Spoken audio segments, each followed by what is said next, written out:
കേരളമടക്കം 5 സംസ്ഥാനങ്ങളിലെ നിയമസഭാ തെരഞ്ഞെടുപ്പ് തീയതി കേന്ദ്ര തെരഞ്ഞെടുപ്പ് കമ്മീഷണർ പ്രഖ്യാപിച്ചിരിക്കുന്നു. കേരളത്തിൽ മെയ് 16-ന് തെരഞ്ഞെടുപ്പ് നടക്കും. മെയ് 19-നാണ് വോട്ടെടുപ്പ്. നോട്ടേക്ക് ചിഹ്നമടക്കം ഒട്ടനവധി പ്രത്യേകതകളാണ് ഇത്തവണത്തെ തെരഞ്ഞെടുപ്പിനുണ്ടാവുകയെന്ന് തെരഞ്ഞെടുപ്പ് കമ്മീഷണർ പ്രഖ്യാപിച്ചിരിക്കുന്നു. ഒപ്പം കനത്ത സുരക്ഷാ വലയത്തിലായിരിക്കും തെരഞ്ഞെടുപ്പ്.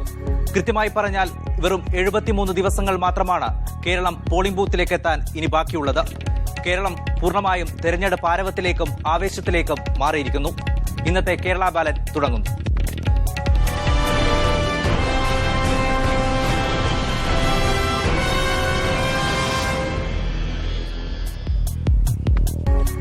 കേരള ബാലറ്റിൽ ആദ്യം ഇന്നത്തെ പ്രധാന വാർത്തകൾ.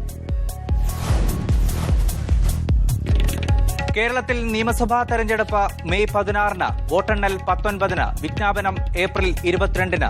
ആകെ വോട്ടർമാർ 2,56,00,000. മാതൃകാ പെരുമാറ്റച്ചട്ടം നിലവിൽ വന്നു. തമിഴ്നാടടക്കം 4ഇടത്തെ തെരഞ്ഞെടുപ്പ് തീയതിയും ഇലക്ഷൻ കമ്മീഷൻ പ്രഖ്യാപിച്ചു. കേരള കോൺഗ്രസ് വിമത വിഭാഗം LDF-മായി ചർച്ചകൾ തുടങ്ങി. 6 സീറ്റ് വേണമെന്ന ആവശ്യം. VS-ന്റെ എതിർപ്പ് ഇടതുമുന്നണി പ്രവേശനത്തിന് തടസ്സമാകുന്നില്ലെന്ന് കരുതുന്നില്ലെന്ന് ആന്റണി രാജു. സീറ്റ് വിട്ടുതരില്ലെന്ന് V. സുരേന്ദ്രൻ പിള്ള. താൻ മത്സരിക്കുന്ന കാര്യം പുതിയ പാർട്ടി തീരുമാനിക്കുമെന്ന് ഫ്രാൻസിസ് ജോർജ്. കോൺഗ്രസ് സ്ഥാനാർത്ഥികളുടെ ചുരുക്കപ്പട്ടിക നാളെ ഹൈക്കമാൻഡിന് കൈമാറും. DCC-കളുടെ പട്ടികയിൽ ഇടം പിടിക്കാത്ത പ്രമുഖരെ ചുരുക്കപ്പട്ടികയിൽ ഉൾപ്പെടുത്തും. 8 സീറ്റ് വേണമെന്ന കോൺഗ്രസുമായുള്ള ഉഭയകക്ഷി ചർച്ചയിൽ JDU. തിരുവമ്പാടി സീറ്റ് നൽകാത്തതിൽ പ്രതിഷേധവുമായി മലയോര വികസന സമിതി.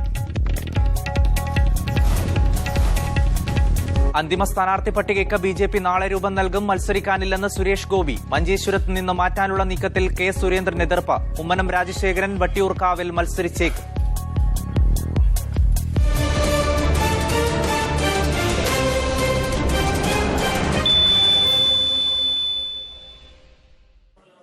വിശദമായ വാർത്തകൾ നോക്കാം. കേരളത്തിൽ നിയമസഭാ തെരഞ്ഞെടുപ്പ് മെയ് 16-ന്, 19-നാണ് വോട്ടെണ്ണൽ. കേന്ദ്ര തെരഞ്ഞെടുപ്പ് കമ്മീഷണർ വോട്ടെടുപ്പ് തീയതി പ്രഖ്യാപിച്ചതോടെ സംസ്ഥാനത്ത് മാതൃകാ പെരുമാറ്റച്ചട്ടം നിലവിൽ വന്നു. കേരളത്തിൽ 140 നിയമസഭാ മണ്ഡലങ്ങളിലേക്ക് ഒറ്റഘട്ടമായാണ് വോട്ടെടുപ്പ് നടക്കുക. ഏപ്രിൽ 22-ന് തെരഞ്ഞെടുപ്പ് വിജ്ഞാപനം ഇറങ്ങും. ഉച്ചവരെ നീണ്ട തെരഞ്ഞെടുപ്പ് കമ്മീഷൻ യോഗത്തിന് ശേഷം മുഖ്യ തെരഞ്ഞെടുപ്പ് കമ്മീഷണർ നദീം സയീദിയാണ് തീയതികൾ പ്രഖ്യാപിച്ചത്. 140 assembly constituencies will go to poll in one phase only. The notification issues on 22nd April. Last date for nomination is 29th April. Scrutiny of nomination on 30th April. Date for withdrawal of candidature 2nd May. And date of poll is 16th May, 1/6. Keralam ഉൾപ്പെടെ 5 സംസ്ഥാനങ്ങളിലേക്കുള്ള തെരഞ്ഞെടുപ്പ് തീയതികളാണ് പ്രഖ്യാപിച്ചത്. May 19-നാണ് വോട്ടെണ്ണൽ. So the counting of votes in all states will be held on 19th May, 19. വോട്ടെടുപ്പ് തീയതി പ്രഖ്യാപിച്ചതോടെ കേരളം തെരഞ്ഞെടുപ്പ് ചൂടിലേക്ക് നീങ്ങുകയാണ്. ഉദ്യോഗസ്ഥ സംവിധാനം പൂർണ്ണമായും തെരഞ്ഞെടുപ്പ് കമ്മീഷന് കീഴിലായി കഴിഞ്ഞു. പെരുമാറ്റച്ചട്ടവും നിലവിൽ വന്നു. ഇനി ജനവിധി നേടിയെടുക്കാനുള്ള തിരക്കിട്ട പ്രവർത്തനങ്ങൾ മാത്രം. 21,498 പോളിംഗ് സ്റ്റേഷനുകളിലായി 2,56,00,000 വോട്ടർമാരാണ് കേരളത്തിന്റെ വിധി എഴുതുക. മീഡിയ 1, ഡൽഹി. ഏപ്രിൽ 4-നാണ് പശ്ചിമബംഗാളിലും അസമിലും ആദ്യഘട്ട വോട്ടെടുപ്പ്. ബംഗാളിൽ തെരഞ്ഞെടുപ്പ് 6 ഘട്ടങ്ങളിലായി നടക്കും. അസമിൽ 2 ഘട്ടമായാണ് വിധിയെഴുത്ത്. തമിഴ്നാടും പോണ്ടിച്ചേരിയും മെയ് 16-ന് ബൂത്തിലേക്ക് പോകും. The Assam elections will be held in 2 phases. The first phase will include 65 constituencies. The date of poll for first phase is 4th April, Monday. The second phase includes 61 constituencies and date of poll is 11th, 11 April. Legislative Assembly of West Bengal will be covered under overall 6 phases. Date of poll for first polling day of first phase is 4th April. The second polling day will be 11th April. Now coming to the last phase, phase goes to poll on 5th May, Thursday. Kerala Congress വിമത വിഭാഗം നേതാക്കൾ AKG സെന്ററിലെത്തി ഇടതു നേതാക്കളുമായി ചർച്ച നടത്തി. Francis George, Antony Raju, KC Joseph എന്നീ നേതാക്കളാണ് AKG സെന്ററിലെത്തി നേതൃത്വവുമായി ചർച്ച നടത്തിയത്. എല്ലാ കാര്യങ്ങളും ചർച്ച ചെയ്തെന്നും ചർച്ചകളിൽ പുരോഗതിയുണ്ടെന്നും ഇടത് നേതാക്കളുമായി വീണ്ടും ചർച്ചകൾ നടത്തുമെന്നും കൂടിക്കാഴ്ചയ്ക്ക് ശേഷം ഫ്രാൻസിസ് ജോർജ് മാധ്യമപ്രവർത്തകരോട് പറഞ്ഞു. ഞങ്ങളൊരു പ്രാഥമികമായിട്ടുള്ള ഒരു ചർച്ചയാണ് ഞങ്ങൾ നടത്തിയത്. പ്രാഥമികമായ എല്ലാ കാര്യങ്ങളെക്കുറിച്ചും ഒരു ചർച്ച നടത്തി. വിശദാംശങ്ങളൊക്കെ ചർച്ച ചെയ്യാനുണ്ട്. മുന്നണിയിലും ഇടതുപക്ഷ ജനാധിപത്യ മുന്നണിയിലും ഈ കാര്യങ്ങൾ ചർച്ച ചെയ്യേണ്ടതായിട്ടുണ്ട്. അപ്പോൾ തുടർന്നുള്ള ദിവസങ്ങളിൽ അങ്ങനെയുള്ള കാര്യങ്ങളുമായി മുന്നോട്ട് പോകും. മുന്നണി പ്രവേശനം സംബന്ധിച്ച് ഞാൻ പറഞ്ഞല്ലോ, എല്ലാ കാര്യങ്ങളും സംബന്ധിച്ചും പ്രാഥമികമായിട്ടുള്ള ചർച്ചകൾ നടന്നിട്ടുണ്ട്. അത് സംബന്ധിച്ച് ഒരു LDFന്റെ ഇടതുപക്ഷ ജനാധിപത്യ മുന്നണിയുടെ ഒരു കീഴ്വഴക്കം അനുസരിച്ചുള്ള കാര്യങ്ങൾ, ആ നിലയിൽ കാര്യങ്ങൾ മുന്നോട്ട്.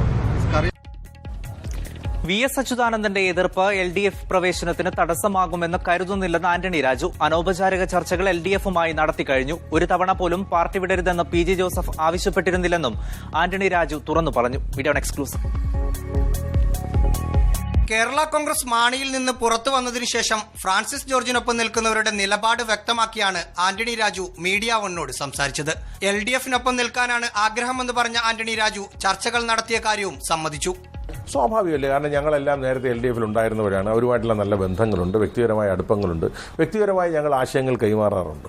VSന്റെ എതിർപ്പിനെ കുറിച്ച് ചോദിച്ചപ്പോൾ പ്രതികരണം ഇങ്ങനെ: കാരണം അദ്ദേഹം സംബന്ധിച്ചിടത്തോളം അദ്ദേഹത്തിന് അങ്ങനെയല്ല ഇപ്പോൾ പറയാൻ കഴിയുള്ളൂ. കാരണം പെട്ടെന്ന് കയറി അദ്ദേഹത്തിന് കാര്യങ്ങൾ മനസ്സിലാക്കി പ്രവർത്തിക്കുമെന്നാണ് അദ്ദേഹം വിലയിരുത്തി പഠിച്ച് അപഗ്രഥനം നടത്തി അദ്ദേഹം തീരുമാനമെടുക്കുമെന്ന് പറയുന്നതിനകത്ത് എന്താ അതിനകത്തൊരു അസ്വാഭാവികതയും ഞങ്ങൾ കാണുന്നില്ല.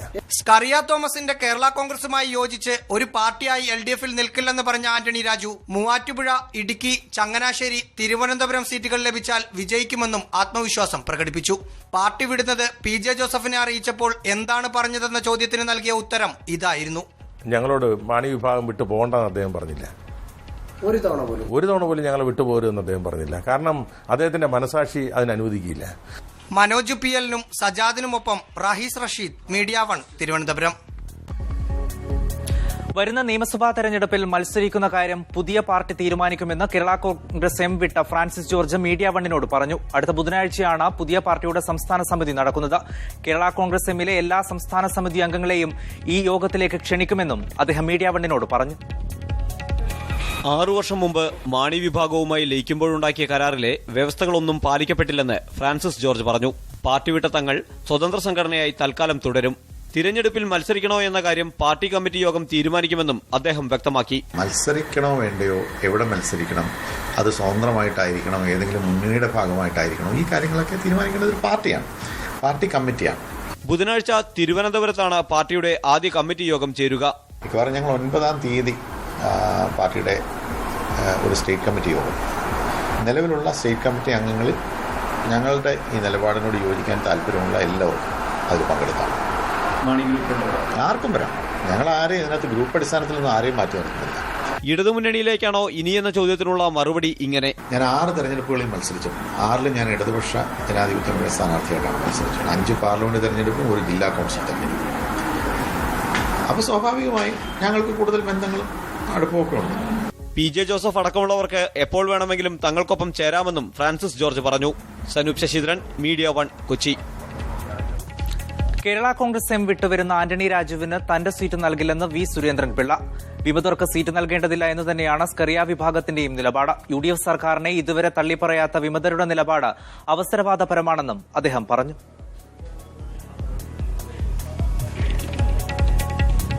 പാർട്ടിയിൽ നിന്ന് വിമതർ വിട്ടുപോയതും സീറ്റുകളുടെ എണ്ണവും സംബന്ധിച്ച ചർച്ചകൾക്കായി Kerala Congress M steering committee യോഗം ഞായറാഴ്ച ചേരും. കേരള കോൺഗ്രസ് എമ്മിന്റെ കോട്ടയത്തെ സംസ്ഥാന കമ്മിറ്റി ഓഫീസിൽ വൈകിട്ട് 3:30-നാണ് യോഗം.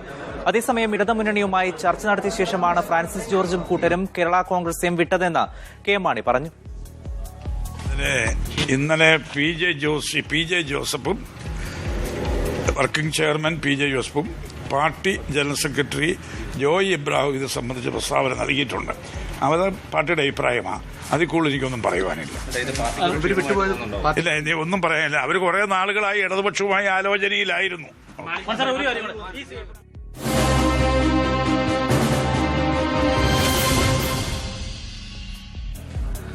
കാലുമാറ്റ രാഷ്ട്രീയത്തെ CPM പ്രോത്സാഹിപ്പിക്കുകയാണെന്ന് KPCC president VM Sudheeran. തെരഞ്ഞെടുപ്പ് അടുക്കുമ്പോൾ ആരെങ്കിലും മുന്നണിയിൽ കിട്ടിയാൽ മതിയെന്ന നിലപാട് CPMന്റെ ജനകീയ അടിത്തറ നഷ്ടപ്പെട്ടതുകൊണ്ടാണെന്നും സുധീരൻ കോഴിക്കോട്ട് പറഞ്ഞു.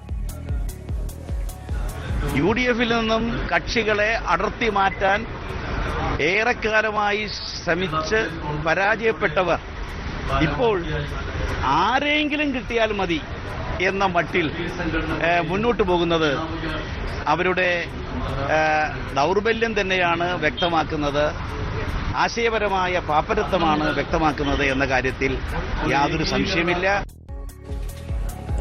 കേരള ബാലൻ തുടരും. ചെറിയ ഇടവേളയ്ക്ക് ശേഷം.